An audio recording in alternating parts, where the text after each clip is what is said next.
Malawi Brief. President Professor Arthur Peter Mutharika anyamuka lero mdziko muno kupita ku South Africa pa ulendo wawo wa chinsinsi. MBC yasimikiza za nkhani muno kupita mdziko la South Africa lero. Poyankhula asananyamuke mdziko muno, President Mutharika anati iye ndodzipereka kukwaniritsa lonjezo lake lobwezeretsa chuma cha dziko lino mchimake. Mwayi Mtumodzi wafika ndi ripoti. Mtsogoleri wa dziko lino Professor Arthur Peter Mutharika wati mgwirizano ndofunika pa ntchito zokweza dziko lino. Tate wa dziko linoyu anati ndodzipereka kukwaniritsa lonjezo lake lobwezeretsa chuma cha dziko lino mchimake, ndipo anatsindika kuti anavomera kukhala mtsogoleri wa dziko lino njonga chofuna kuonetsa kuti ulamuliro wa demokrasi wa zipani zambiri upitirire komanso kukonza chuma cha dziko lino. Pa zachuma, Professor Mutharika anati pali zizindikiro zoti chuma cha dziko lino chikubwerera mchimake ndipo izi zayamba kuoneka, koma pali zinthu zina zomwe zimatenga nthawi kuti zibwerere mchimake. Pa za ulamuliro, Professor Mutharika anati anavomeza kulamulira dziko lino mpaka chaka cha 2030, kotera anthu ena onse omwe akufuna kulamulira dziko lino adikire kufikira pomwe adzatule pansi udindowu. Ndipo iwo ati ndi chikhulupiriro kuti udindowu adzasiya m'manja mwa munthu wina wa chipani chawo cha Democratic Progressive DPP. Ndege yomwe anyamula atatu wa dziko linoyi yanyamuka mdziko muno lachitatu masana. Mwayi Mtumodzi, MBC Lilongwe. Nduna ya zofalitsa nkhani ndi luso la makono a Shadrack Namalomba yalangiza akuluakulu ona za luso la makono la internet, maunduna komanso nthambi za boma kuti alimbikitse mgwirizano wawo pa ntchito komanso kugawana nzeru pofuna kuti ntchito za boma zidzifikirika kudzera mu njira za makono. Namalomba anayankhula izi ku Lilongwe pomwe amatsekulira msonkhano wa akuluakulu ona za luso la makono ku maunduna ndi nthambi zosiyanasiyana za boma. Isaac Jali wafika ndi ripoti. Potsekulira msonkhano wa akuluakulu ogwira ntchito za luso la makono ICT, maunduna osiyanasiyana komanso nthambi zosiyanasiyana za boma, nduna yona zofalitsa nkhani ndi luso la makono a Shadrack Namalomba anati akatswiri amenewa ndofunika kwambiri makamaka pofuna kukwaniritsa cholinga cha boma choti ntchito zambiri za boma zikhale zikugwiridwa kapena anthu akuzifikira kudzera mu njira za makono, ngatinso njira yokwaniritsa masomphenya a Malawi 2063. Namalomba anati kudzera mu ukadaulo wawo akatswiriwa ali nkuthekera kuonetsetsa kuti Amalawi akugwiritsa ntchito intaneti yotetezeka, yodalirika komanso yofikirika mosavuta. Namalomba anati kuti zimenezi zitheke nkofunika kuti pakhale mgwirizano wamphamvu pakati pa akatswiri a intaneti ogwira ntchito maunduna komanso madepartment osiyanasiyana a boma. Iwo akuti intaneti ikufunika kwambiri pa ntchito za malimidwe, pa ntchito za umoyo, pa ntchito za maphunziro, za malonda, ngakhalenso pa ntchito zina zilizonse zosamalira anthu. Choncho nkofunika kuti pakhale mgwirizano wamphamvu pofuna kuthana ndi mavuto amene ntchito za intaneti zikukumana nawo komanso kubweretsa nzeru zatsopano kuti ntchitozi zipite patsogolo. Uthenga wake kwakulu tingoti ndi umodzi, ndi uthenga wakuti meeting ndoyambirira chikhalireni, meeting yoyambirira kuti ino akuluakulu awawo ona njira za makonozi ndikubwera pamodzi. Akuluakulu amene amagwira ntchito ma ministry osiyanasiyana ku health, kaya ku agriculture, ku road traffic, kuti amene amagwira ntchito za machine amene makono pa machine amakono computers ICT ndi tinabwera koyambirira. Cholinga chake nchofuna kuti tigwirizane kuti tiyenera tiyendera limodzi kupita kutsogolo. Tikupita kutsogolo chifukwa chani? Chifukwa chakuti kumalawi kuno tinasankha kale, tinapanga kale masomphenya athu a Malawi 2063 dzakhale lonse ochita bwino ndolemera number 1. Komanso ku DPP manifesto tilinso ndi masomphenya amene kuti tikafikire Malawi na aliyese pa 2030 ndi njira za makono zimenezi. Mawu awo a Prosper Mopiwa omwe ndi mulembi wa boma mu department yoona za intaneti akuti dziko la Malawi likuchita bwino ndipo ali nchikhulupiriro kuti pofika mchaka cha 2030 zambiri zimene boma likufuna kukwaniritsa pa nkhani za intaneti zikwaniritsidwa. Lero tinapempha nduna athu Minister of ICT kuti abwere tikhalire nawo limodzi ndi ife tonse amene tili ma MDAs amene timagwira ntchito za ICT kuti tigwirane nawo limodzi, tiyendere limodzi, tikhale ndi vision imodzi, tipange chinthu chimodzi. So meeting ya lero ndiyokomana ndi kugwirizana chinthu chimodzi kuti directive imene anapereka His Excellency the President of the Republic of Malawi Professor Arthur Peter Mutharika tiyipanga bwanji, tifika nayo pati, titani ma issues amene tingamakhale nawo, ma challenges amene tingamakumana nawo ndotani, and then kuti tikhoza kuwapanga sort out ma challenges wa bwanji pamene tikukomana kufotokozera nkhani ngati zimenezo. Pofika mchaka cha 2030 dziko la Malawi likuyang'anira kuti likhale litakwanitsa kuti anthu 80 mwa 100 ena aliwonse akhale ndi mwayi opeza intaneti, kuphatikizapo sukulu zosiyanasiyana ndi zipatala mwa malo ena chabe. Isaac Jali, MBC, Lilongwe. Kampani yopanga fetereza ya Rural Development Investment Initiative Trust Rudevit yayamba kupanga fetereza kuchokera kuzinyalala. Mkulu wa Rudevit Hastings Bofomu Nyirenda wanena izi kwa Atolankhani pamene anayendera makina kampani kuchileka mu mzinda wa Blantyre. Simeon Shumba wadza ndi ripoti.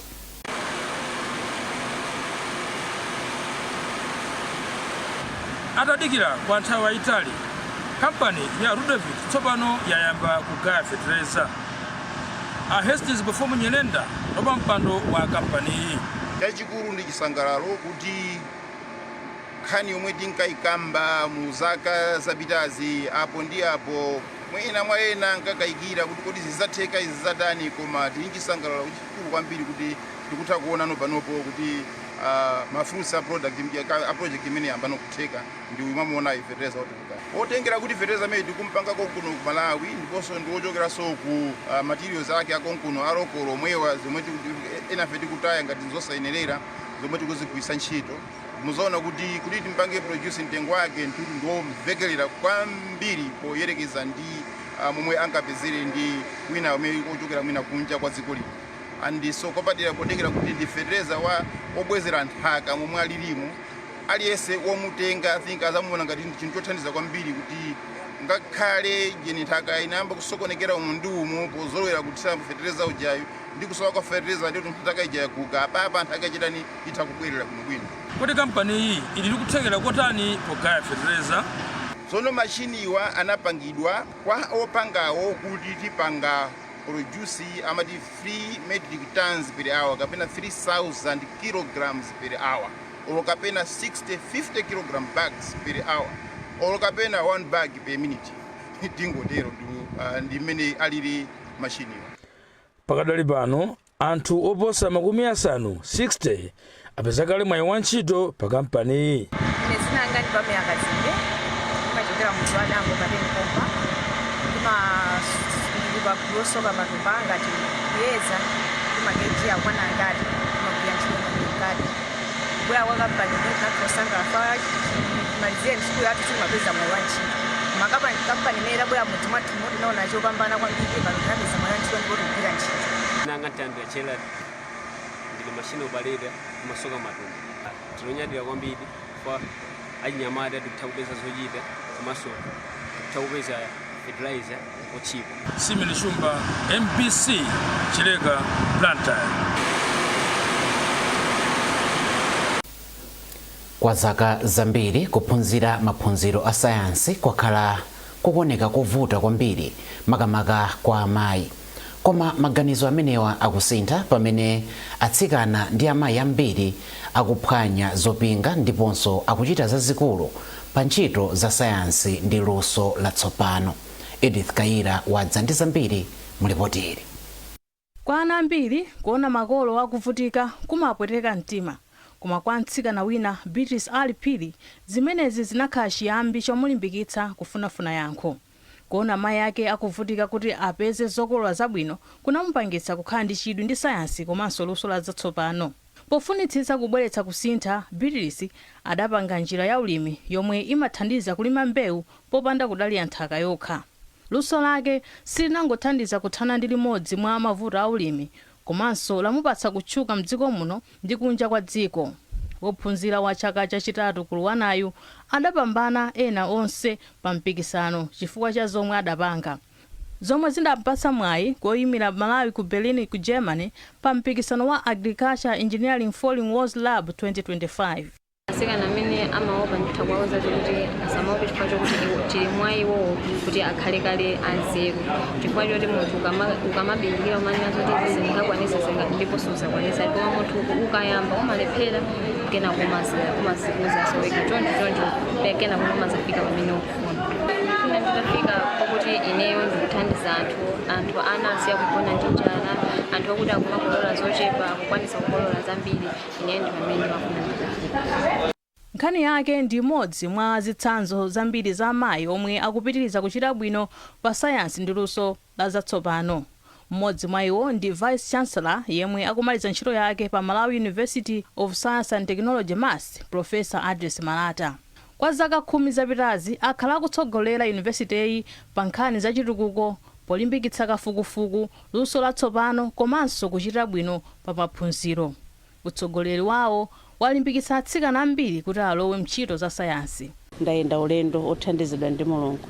Zimene anthu akuona pa MUST lero si Adres Malata koma ndi anthu aku MUST, aziphunzitsi ana asukulu, ngakhalenso mmidzi ya ku MUST kuja tagwira ntchito ndi anthu, komanso tathandizidwa ndi boma komanso mapatina akunja aku Malawi kuno. So ulendo unali wagulu koma ulendo okondweretsa kwambiri, chifukwa university ija panalibe. Ndafotokoza kuti maprogramu poyamba analipo atatu, undergraduate awiri tikhoza kuti pa masters level. Lero MUST ni maprogramu pafupifupi 70. MUST yo pa graduation sabata mawa ikutulutsa anthu oyamba amene akhoza maphunziro a PhD, ndiyoti madokotala tsopano akutuluka pa university, ndiyoti university yakula. Nawo a Gift Kadzamira ndi mmodzi mwa amayi omwe akutsogolera pa ntchitoyi, ndi katswiri wakasamalidwe ka zakafukufuku ndi luso la zatsopano. Iwo anakhalapo mkulu wa National Commission for Science and Technology. Akadzamira akhala zaka zambiri akulimbikitsa sayansi, ukadaulo ndi luso la zatsopano mdziko muno. Ulendo wawo ndi umboni wakuti amayi angathe kuchita bwino komanso kutsogolera m'magawo omwe kwa nthawi yayitali ankalamulidwa ndi abambo okha. Ulendo wanga unali wosangalatsa, ndinayikonda ntchitoyo kwambiri, ndinagwira modzipereka, andi ntchito imene ndimagwira inali ya kuthandiza kuti ma researchers athu, ma innovators athu mudziko muno athe kuthandiza kuchita kupeza ma solutions kumavuto amene timapeza. Timapanga izi popereka ma grants osiyana-siyana kwa anthu amene akuyenera kulandira ma grants osati kungopereka, komanso ma grants amaperekedwa polingana ndi ndondomeko imene inayikidwa kuti mwina in the next 5 years research kafukufuku ochitika m'Malawi muno akhale njira yakuti ma priorities akakhale akuti. Nkhani izi zikupereka uthenga womveka bwino kwa mbadwo wotsatira, kwa atsikana ang'ono omwe amalota kukhala asayansi, mainjiniya kapena opanga luso la zatsopano. Njira yawo yatsegulidwa kale ndi amayi omwe analimba mtima kudzikhulupirira. Zimene akwanitsa zikuonetsa kuti ndikudzipereka, chidwi chofuna kuphunzira komanso kugwira ntchito molimbika. Palibe loto limene silingakwaniritsidwe. Kampani ya Nico Group yapereka makamaka yapempha kampani mdziko muno kuti zigwiritse ntchito miyambo ya chikhalidwe popititsa patsogolo ntchito zokopa alendo komanso malonda mdziko muno. Mmodzi mwa akuluakulu ku banki ya NBS Melvin Donga wayankhula izi pomwe kampani imapereka 100 miliyoni kwacha yothandizira mwambo wa mteto wa chaka chino. Adonga ati mwambo wa chaka chino ukupereka mwayi wambiri okweza ntchito zokopa alendo komanso malonda pogwiritsa ntchito chikhalidwe. Umteto festival imabweretsa platform yokuti anthu tione pamene tikulumikizana, komanso pamene tikukumana kumene kuja nkucheza ziwiri zitatu matha kuzindikira kuti pali ma business ambiri amene angachokere kumene kuja. Monga ifeyo a Nico Group, service provider wa financial issues pakati pa anthu, timakuona kuti kumene kuja ndi kwabwino ifeyo titikakacheza ndi anthu pali ma business ambiri amene tingaphule. Kumakhala anthu osiyana-siyana, kumakhala ma CEO, ma business captains, kumakhala anthu aboma, komanso kumakhala ma foreigners ena amene abwera kuti sanabwereko ku Malawi kuti adzaone kuti mukotani. nde ife ma solutions achina chilichonse chimene anthu angachifune kuti apange business, ngakhale kutenga maloni mabanki atika kutenga maloni kupanga ku mabanki mukuyamba ma business yawo. Ndi chamtengo wapatali kwa ifeyo ngati Aniko Group kuti tipange sponsor event ngati imene, komanso tikapezekeko ndi kucheza ndi anthu ngati amene wakuti tikaphuleko ma business opportunities ena ndi ena. Ndipo mawu ake wapampando wa komiti yosonkhanitsa ndalama zoyendetsera mwambo wa umteto Charles Zimba wati ndokondwa ndi chidwi chomwe kampani za mdziko muno zaonetsa pa ntchito zokopa alendo kudzera mu chikhalidwe. Amatiuza kuti tikamapita kumene tikukumana ndi makampani ngati Aniko tisamangopemphayi, koma tiaonesenso chimene iwo atha kupindulako ku umteto kapena ku Heritage Association kwathu, kotero kuti tikuwamema Aniko kuti abwere azagulise ntchito platform imene takonza ku umteto kuti azagulise zimene iwo amapanga, zimene amachita kwa anthu amene atakhale kumeneko. Kupyola pamenepo tunenanso kuti ainkosi yamakosi Mbelwa the 5th ali akupereka mwayi kwa makampani ngati Aniko kuti atha kubwera kuzamanga infrastructure ya tourism kuhora kutengera ndi zimene iwo enakewo akuona kusogoloko.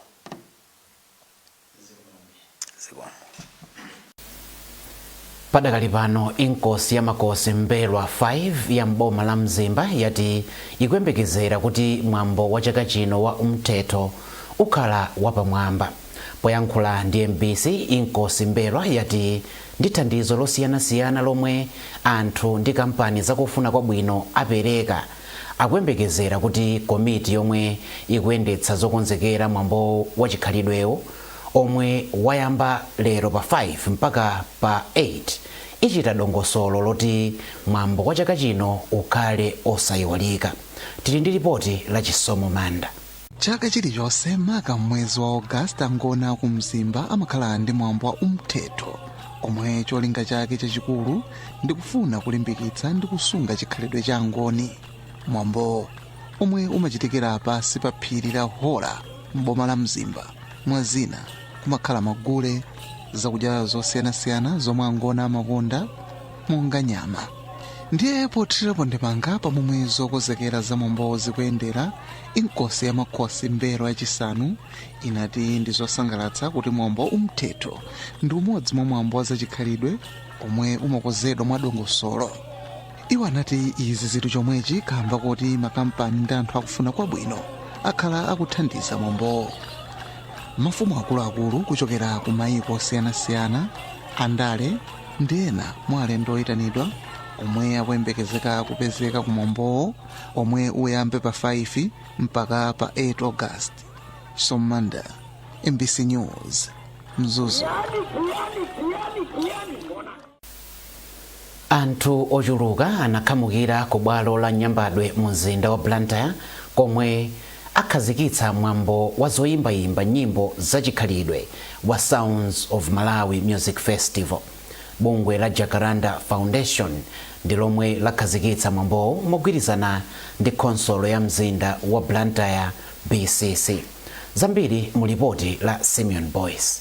Ankhalakale pa zamayimbidwe mdziko muno a Gildes Chalamanda ndi mtsogoleri wa gulu la Lucky Stars a Boniface Ndamera anakumana pa bwalo la Nyambadwe mu mzinda wa Blantyre pa mwambo okhazikitsa phwando la zoyimbayimba la Sounds of Malawi Music Festival. Mkumano wa akatswiri awiriwa unakumbutsa kale pomwe awiriwa ankapikisana kwambiri. Mkulu wa gulu la Lucky Stars yemwenso ali ndi ulumali wosaona, Boniface Ndamera anayiponyera kwakuya pomwe anayimirira ndi kuyamba kuvina. Izi zimachitika pomwe awiriwa anamaliza kuyimba payekha. Ndamera atayimba nyimbo yawo yotchuka kwambiri ya Chinafuna Mbale, pomwe Agide anayimba nyimbo ya Line. Bungwe la Jacaranda Foundation inachititsa mwambowu pamodzi ndi a Blantyre City Council pamutu oti kusamalira mzinda wa Blantyre. Polankhula mmodzi mwa akuluakulu a bungwe la Jacaranda Foundation, a Luke Dunsha, anati ndi wokondwa kuti mwambowu unabweretsa khwimbi la anthu pamodzi. Iwo anati cholinga cha mwambowu ndi kufuna kusunga chikhalidwe mdziko muno pa nkhani ya zoyimbayimba komanso kulimbikitsa ntchito zokopa alendo. Yemwe anapereka thandizo la ndalama kumwambowu ndi mkonzi wa nyimbo wa mdziko la America, yemwenso ndi mwini wake wa studio ya Hen House Studio, Harlan Steinberg. Anayamikira mwambowu ponena kuti ndi wofunika kwambiri polimbikitsa chikhalidwe mdziko muno. Iwo anayamikira kupezeka kwa Boniface Ndamera ndi Gideon Chalamanda ponena kuti ndi mizati ya chikhalidwe cha mdziko muno. Katswiri oyimba nyimbo za chikhalidwe yemwenso ndi mkonzi wa mwambo wa Sounds of Malawi Music, Waliko Makhala, ndi yemwe anatsegulira bwaloli. Oyimba ena omwe anatsatira ndi Kasambwe Brothers, omwe anayimba pogwiritsa ntchito zipangizo zawo zogwiritsa ntchito magetsi monga babaton, ng'oma komanso banjo. Ketula yemwe amadziwika ndi dzina loti Local Girl ndi winanso yemwe anasangalatsa anthu kumwambowu. Enanso omwe anasangalatsa anthu kumwambowu ndi gulu la ana lochokera ku Jakalanda lomwe limayimba komanso limavina mwaukadaulo.